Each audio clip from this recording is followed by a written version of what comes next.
Sumainyo ang Panginoon. At sumaiyo rin. Ang mabuting balita ng Panginoon ayon kay San Mateo.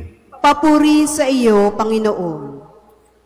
Noong panahong iyon, nang makarating kay Herodes na tetrarka ang balita tungkol kay Jesus, sinabi niya sa kanyang mga lingkod, siya'y si Juan Bautista na muling nabuhay, kaya siya nakagagawa ng mga himala.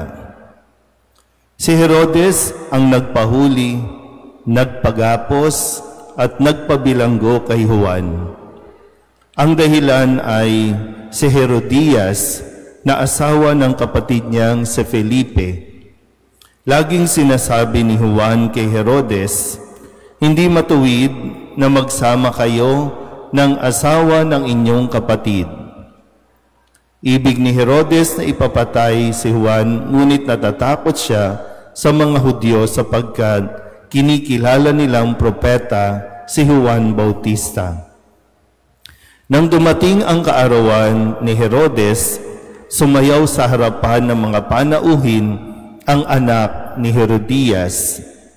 Labis na nasiyahan si Herodes, kaya't isinumpa niyang ibibigay sa dalaga ang anumang hingin nito. Sa udyok ng kanyang ina ay sinabi ng dalaga, ibigay po ninyo sa akin ngayon din sa isang pinggan ang ulo ni Juan Bautista. Nalungkot ang hari, ngunit dahil sa kanyang pangakong narinig ng mga panauhin, iniutos niyang ibigay iyon sa dalaga. Kaya't pinapugutan niya si Juan sa bilangguan, inilagay ang ulo sa isang pinggan at ibinigay sa dalaga. Dinala naman ito ng dalaga sa kanyang ina. Dumating ang mga alagad ni Juan, kinuha ang kanyang bangkay at ininibing. Pagkatapos, ibinalita nila ito kay Jesus. Ang mabuting balita ng Panginoon. Pinupuri ka namin, Panginoong Hesus Kristo. Isang magandang umaga po sa inyong lahat. Ngayon po ay Sabado ng ika-17 linggo sa karaniwang panahon. Nasa ikalawang araw din tayo ng ating pong pagdidibosyon sa Poong Jesus Nazareno, ang ikalawang araw ng pananatili ng imahin ng Nazareno dito sa ating parokya, at nawa sa tulong din ni San Juan Marie Vianney atin din pong maunawaan ang mensahe ng Poong Nazareno sa atin pong lahat. Balikan po muna natin ang ilan sa mga ipinaalala sa atin ngayong linggong ito. Gusto niyo po bang pumunta sa langit? Naiisip niyo ba ang langit?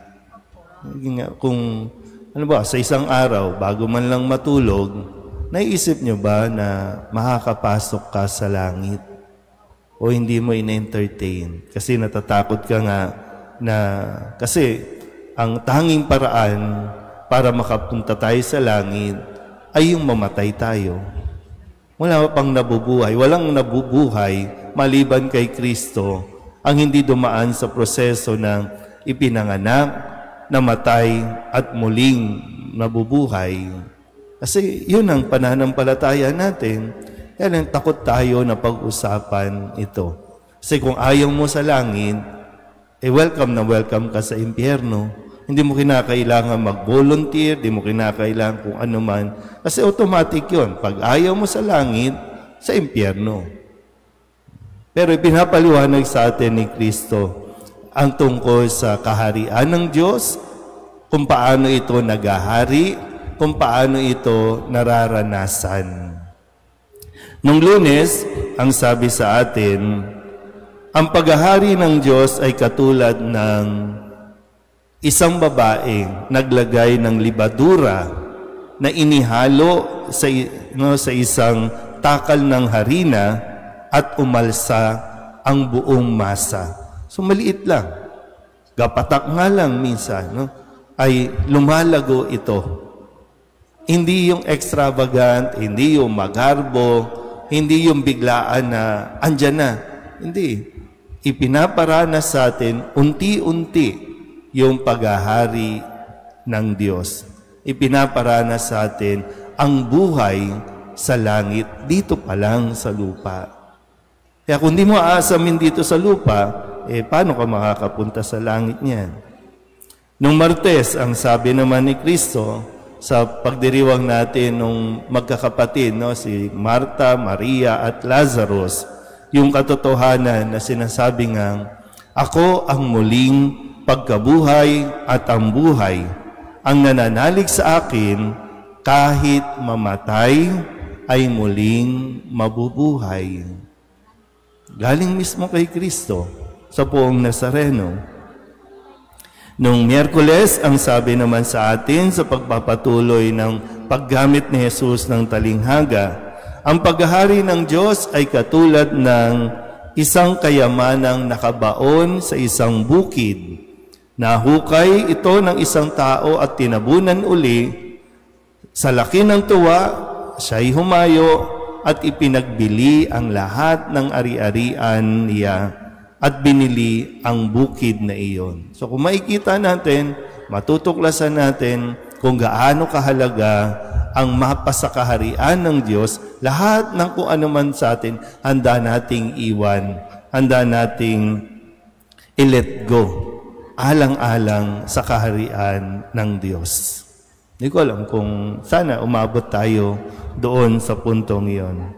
Nung Miyerkules, ang sabi naman sa atin, pagdating ng wakas, bago tayo makapasok sa langit, darating ang mga anghel at ihihiwalay ang mga makasalanan at ang mga banal.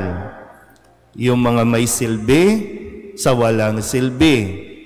So paghihiwa-hiwalay, ito yung paggamit niya ng isang lambat, na isang mangingisda, naghagis ng lambat, nahuli lahat. Pero hindi lahat sa langit. Ibubukod, pagbubukod, bukirin. Alin ang nagkaroon ng silbi, alin ang walang silbi. Kung wala tayong naging silbi sa mundong ito, kung hindi mo nakita yung worth mo, yung halaga mo, doon tayo sa impyerno. Ulitin ko, saan niyo gusto? Sa langit o sa impyerno? Ikaw magdesisyon. Kahapon, Biyernes, mahalaga po na hindi lang tayo hahawak sa Nazareno, kundi yung manampalataya tayo sa Kanya. Kaya nga ang sabi niya, at dahil sa hindi nila pagsampalataya, hindi siya gumawa roon ng maraming kababalaghan. Kasi marami sa ating mga Katoliko, yung akala natin may magic ang Nazareno. Pag umawak ka, tapos igaganyan mo, okay na, magaling na ako. Ganun yung natin, magiging pagkilos. Pero hindi doon. Gumagaling tayo at pinagagaling tayo dahil sa pagkilala natin kay Kristo. At ngayon, sa kwento ulit, binabalik tayo dito sa naging desisyon ni Herodes na ipapatay si Juan Bautista. Kaya ang sabi sa atin ngayon, pinapaalala ni San Juan Bautista, hindi matuwid na magsama kayo ng asawa ng iyong kapatid. Hindi matuwid na magsama kayo ng iyong o ng asawa ng iyong kapatid. Diba? Ito ay isang kasalanan, mortal, ang makiapid, at ang mas grabe pa dito, asawa ng kapatid mo, inasawa mo. Pero hindi natakot si Juan Bautista na magsabi nito kahit si Herodes ay tetrarka, parang hari, pinuno. Pero nang nagsabi siya, nagpahayag siya, hindi mainam, hindi matuwid, hindi tama. Tayo ngayon, sinasabi natin, nandito tayo, nagsisimba tayo lagi, nagdidebosyon tayo sa Nazareno. Tapos, no, minsan sisigaw tayo ng, Viva Nazareno! Viva! Pero pag nag-usap-usap na ulit, ang Congress natin, ang Senado natin, yes to divorce. Kasi marami sa mga mambabatas natin, di ba, kaya gusto ng divorce ay dahil may mga kanya-kanya silang kinakasama. Yung asawa nila may kinakasama na. Sila rin mismo may kinakasama na. At alam nyo, yung sa araw na ito, ang dulot sa atin ng Poong Nazareno ay pagpapalaya. Gusto tayong palayain. Kung saan man tayo nakakulong. Hindi lang yung damdamin, yung karanasan, maging yung buhay ng pagiging makasalanan. Kala natin, gusto lang natin maging malaya, na gusto natin gawin kung ano ang makakapagpasaya sa atin. Pero ang totoo, nakakulong tayo o ikinukulong natin ang ating mga sarili maging sa hindi mabuti o tamang pakikipagrelasyon. Gumagawa tayo ng kulungan natin. So, gusto na Nazareno, palayain tayo. So, ngayon, wala na naman. Yung iba, pagdating sa usapin na ito, wala. Pero, katulad ni San Juan Bautista,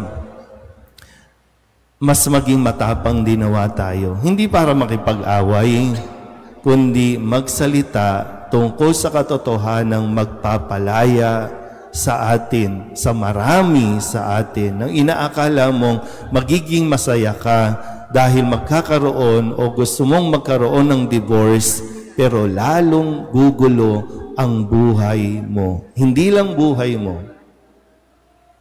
Kasi alam niyo yung katotohanan, kapag pareho kayong mag-asawa, naghiwalay, tapos gusto nyong maging legal ang inyong paghihiwalay, ikaw makikisama ka sa iba. Yung isa makikisama din sa iba. Bubuo. Sinong naiwan? Sinong nasaktan? Sinong nagkaroon ng traumatic na karanasan? Yung anak.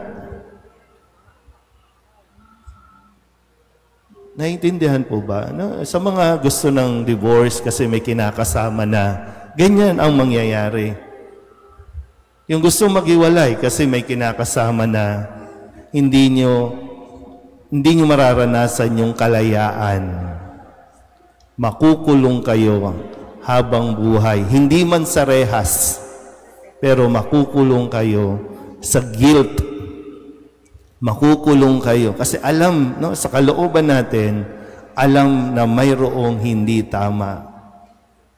Kaya palayain mo. Kung ikaw yung babae na nakikisama sa hindi mo asawa, palayain mo ang iyong sarili. Deserve mo ang tamang lalaki.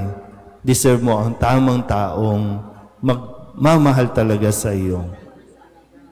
Kung ikaw yung babae na sumama sa may asawa, palayain mo ang iyong sarili.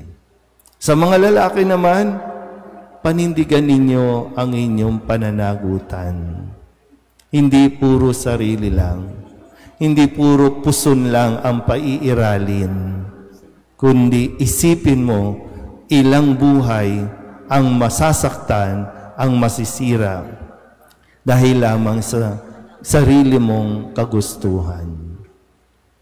So, muli, no? Lagi natin ito rin ipinapaalala.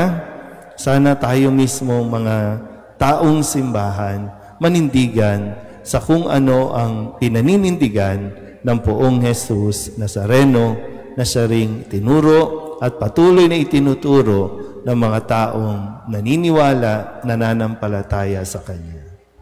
Amen.